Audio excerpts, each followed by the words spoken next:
that the leaders in America, in Israel, pretty much everywhere in the world, are all involved in some type of immorality, whether it be adultery, pedophilia, and all types of filthy and disgusting things that the ear should never hear and the mouth should never speak of.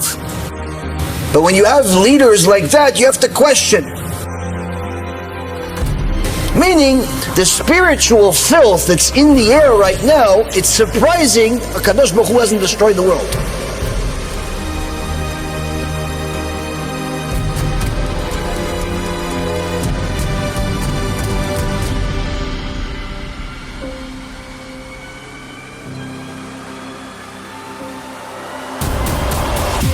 Everything that's written in the Torah, including the heinous crimes that you don't think are really common, whether it be bestiality, LGBTQ, or all the other disgusting, filthy things that are out there. If it's in the Torah, there's a reason for it. It's not just for you to theorize about it, that this is what happened 3,000 years ago. It's something that's apparent, apparently, in our generation.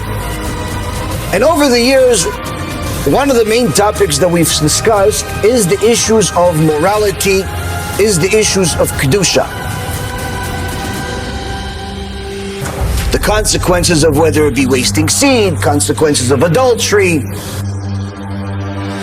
Rabbi Chaim Vital tells us about the many forms of punishment that HaKadosh Baruch Hu has, but one of them is reincarnations. Meaning that a person can reincarnate into lifeless vegetation, animals, or into a person.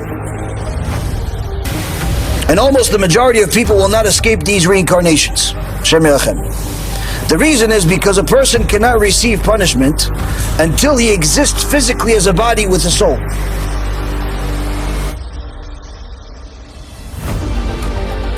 Then once they reincarnate, he can bear and feel the pain and then thus atone for his sins.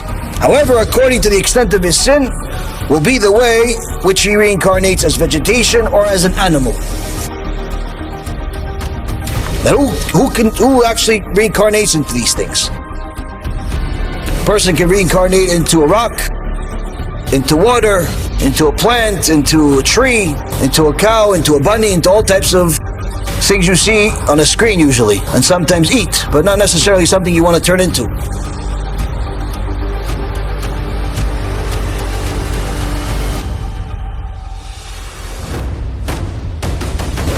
The Navi Habakkuk in chapter 2 verse 11 gives a couple of hints in the verses where it says the stone from the wall cries out, or the beam of the timber shall answer. These are different hints of how the reincarnations go into a stone or into a tree.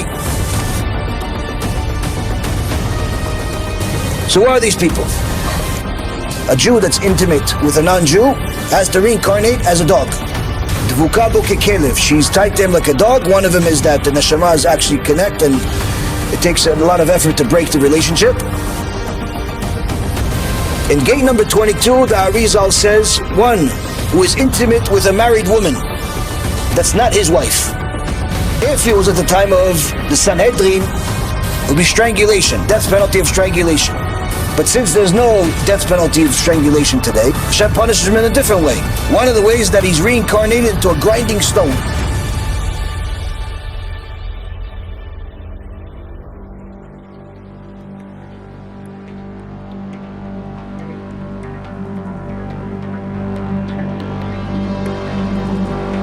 On Rosh Hashanah, as the Gemara in Masechet Rosh Hashanah says, the books are open for the living and for the dead. Why the dead? The dead.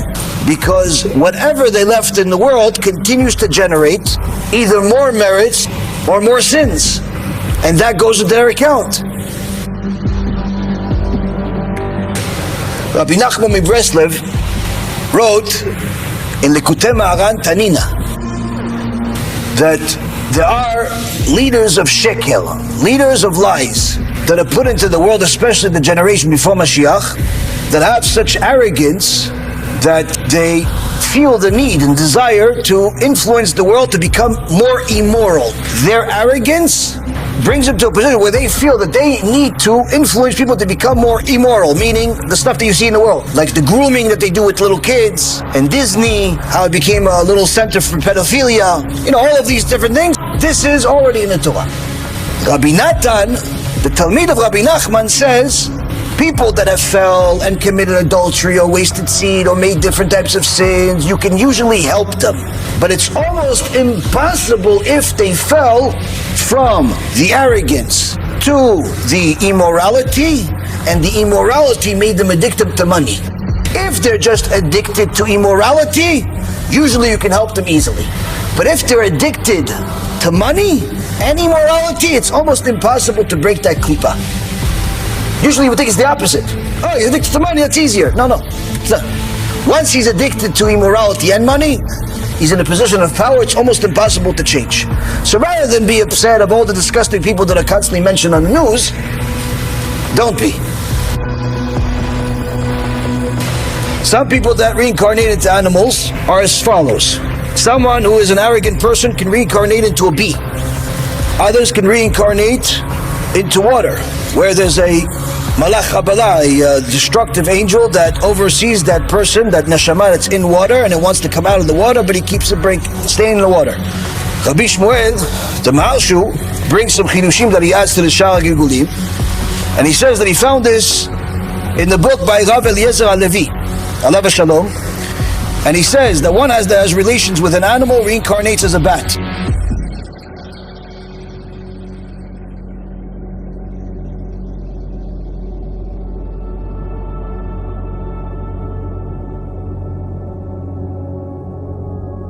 One who has relations with a menstruant woman reincarnates as a female Gentile, meaning he lived as a Jewish man, he now reincarnates as a female non-Jew. His Tikkun will be to convert. One who has relations with a married woman reincarnates as a male donkey, has to get beat up by a stick all of his life, get tied to a tree, and he knows he's a human though. He doesn't think he's a donkey. He suffers the agony of the stench that the animals have. Imagine, sometimes we take our kids or we bring some animals to the house. It's fun for them to play with goats, go feed some cows. It's cute. But one of the things that every normal human being notices, unless you work on a farm, is that the stench of animals is not exactly pleasing. You don't want to eat there. Imagine you sleep in that. Imagine a person sleeping in that 24 hours a day. That's what happens to a person who reincarnates as a donkey. One who has relations with his mother reincarnates as a female donkey. A male who has relations with another male, LGBTQ, reincarnates as a bunny or a rabbit. What's the difference? Why a bunny or a rabbit? Why just not a bunny? Why not a rabbit? Depending upon the sin, whether he has been active or passive in the relations. Every detail Rabotai Karim is already written hundreds and hundreds of years ago. Nothing new under the sun. One who has relations with his daughter-in-law reincarnates as a female mule. One who has relations with a female non-Jew reincarnates as a Jewish prostitute.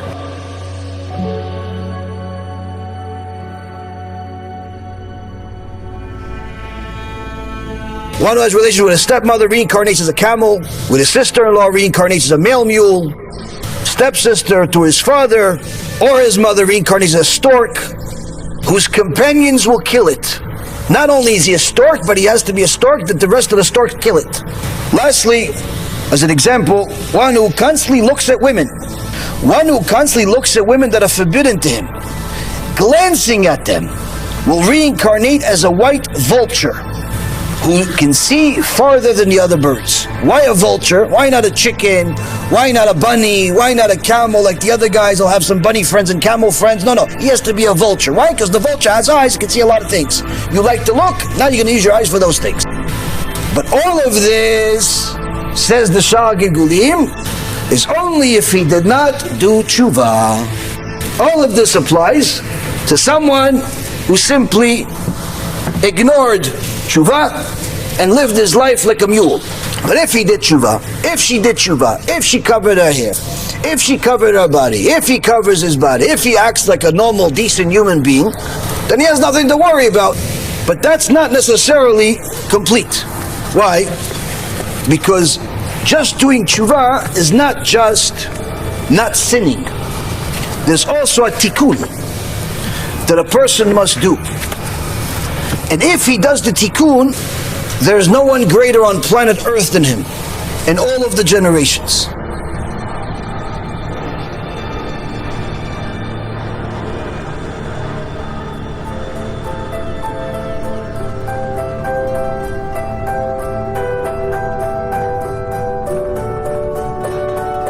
One of the ultimate benefits of Brit Kodesh, especially ones that actually help other people do tshuva for it, is that HaKadosh Baruch Hu opens up their mind for the Torah in so many words, supernatural ways where they know a whole lot more than they can possibly study. Now again, these are not free gifts. You don't just go to a 7-Eleven and just become Brit Kodesh overnight and all of a sudden you become Gdol Ador. But there are a whole list of rewards where if you knew everything that I have learned about this topic, probably all of you will be crying from happiness because you have a chance to achieve all of it. So B'ezrat Hashem, you'll see a repeat of this shiur a few times until you guys start crying from happiness that you actually have a chance to attain everything I just said in this world, B'ezrat Hashem.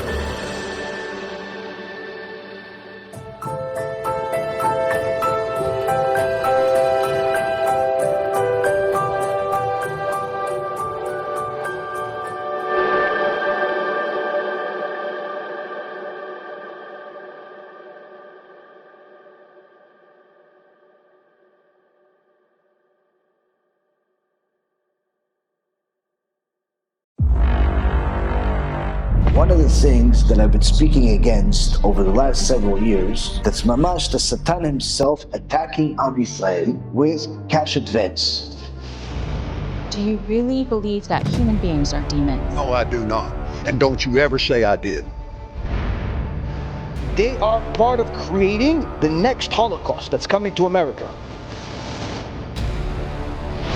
How to spot the criminal, how to spot the crooks that are misleading communities. What does the Talmud hint about social media and its harms to relationships? If you are one of these new Jewish podcasters, this section is for you. Chachamim, not only did they say that wigs are not good, but it can cause harm to the whole ministry.